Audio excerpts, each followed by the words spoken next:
राधा को अपनी सास से बहुत प्यार था। मम्मी जी, आपकी साड़ी कितनी प्यारी लग रही है। काश मैं भी आपके जैसी साड़ी पहन पाती। अरे बेटा, हमारे जमाने में तो साड़ी ही चलती थी। तू क्या करेगी साड़ी पहनकर? दिन भर भागा दौड़ी करती है। साड़ी कंफर्टेबल नहीं फील कराएगी। तू तो ऐसे ही जचती है बेटा। राधा सास को लेकर घूमने जाती, सैर करती और उनसे खूब बातें किया करती थी। एक दिन, अरे राधा और माँ सुनो, अब हम लोगों को बम्बई चलना पड़ेगा। मेरी नई नौकरी वहीं लगी है। अरे वाह माँ, कितना मजा आएगा ना। अरे नहीं नहीं, मैं नहीं जाऊंगी। बड़ा शहर, बड़े लोग, मेरा दिल नहीं लगेगा। अरे माँ, मैं हूं ना आपके साथ। और सारा परिवार बड़े शहर में शिफ्ट हो जाता है। एक दिन, राधा, तू भी अब नौकरी में जाने लगी है। मैं तो बोर हो जाती हूँ। सोच रही हूँ आसपास की औरतों से दोस्ती कर लूँ।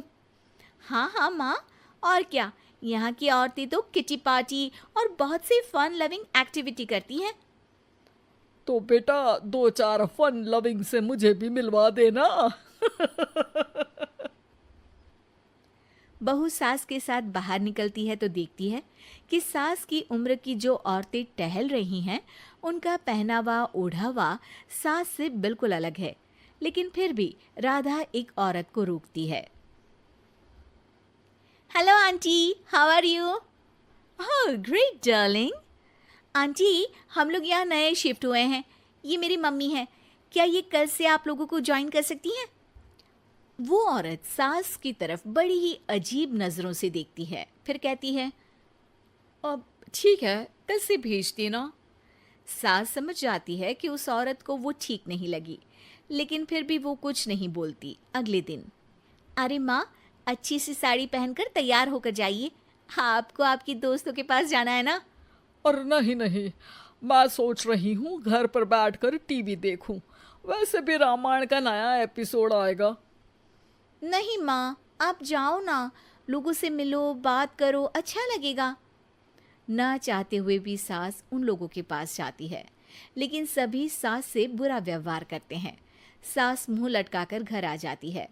बहू समझ जाती है कि सास को कुछ हुआ है।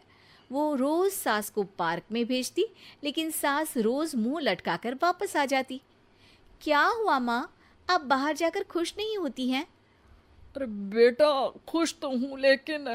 लेकिन क्या माँ, आपको तो लोगों से मिलना, बातें करना अच्छा लगता था। मैं देख रही हूँ कि आजकल आप बाहर से आती हैं तो परेशान सी दिखती हैं। सास कुछ नहीं कहती, अपने कमरे में चली जाती है। अगले दिन राधा चुपके से सास के पीछे पार्क में जाती है। हेलो, कैसे हैं आप लोग? एक औरत मुंह बनाकर साइड हो जाती है। सभी एक दूसरे से बात करती हैं, लेकिन राधा की सास साइड में चुपचाप अकेली बैठी रहती हैं। राधा घर आती है और सास के वापस आने का इंतजार करती है। सास मुंह लटकाकर घर आती है।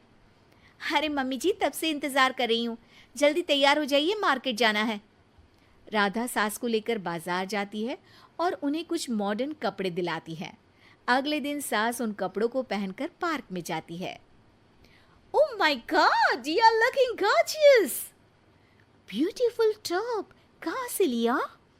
हे, मेरे घर में कल किटी है, तुम जरूर आना। अजीब औरतें हो तुम लोग। मैं रोज आती थी तब तो तुम लोग सीधे मुंह बात भी नहीं करती थी।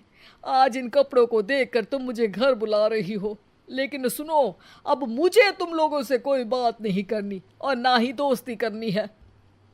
अरे तुम तो बुरा मान गई। वैसे दोस्ती नहीं करनी थी तो ये कायाकल्प क्यों किया? ये मेरी बहू ने किया है। मैं यहाँ सिर्फ ये देखने के लिए आई थी कि तुमको मुझसे समस्या है या मेरे कपड़ों से। कपड़े तो बदले जा सकते हैं। अच्छा चलो, जो भी हो, अब हम लोग तुम्हें अपने साथ रखने को तैयार हैं। लेकिन अब मुझे तुम लोग नहीं पसंद। ये बोलकर राधा की सास वहां से चली जाती है। वाह माँ जी, आज तो आपका चेहरा खिला खिला सा लग रहा है। लगता है आपकी सहेलियों ने आपको अपना लिया। हाँ, वो तो अपनाना ही था। दिखावे वाली जो है वो, मेरे कपड़े बदलते ही उनका दिल बदल गया। लेकिन आज मैं उन्हें मना कर आई, अरे क्यों माँ जी? क्योंकि उन लोगों को मुझसे नहीं मेरे कपड़ों से दोस्ती करनी थी। वैसे मेरे पास तो तू है ना, मेरी प्यारी बहू, मुझे किसी की जरूरत नहीं है। अरे नहीं नहीं माँ जी, आप ऐसा क्यों सोच रही हैं? बेटा ये गलत भी तो नहीं है, जैसा देश वैसा भेष। क्यों? ठीक है ना माँ, अब जब ये हम लोगों का देश है तो क्यों ना हम यहाँ का भेष अपना ले। हाँ हाँ जरूर, मैं तो तैयार हूँ। समय के साथ खुद को बदलने में कोई बुराई नहीं है, लेकिन कहीं नकल के चक्कर में बंदर ना दिखने लगूं। खैर, बहू लग जाती है सास की काया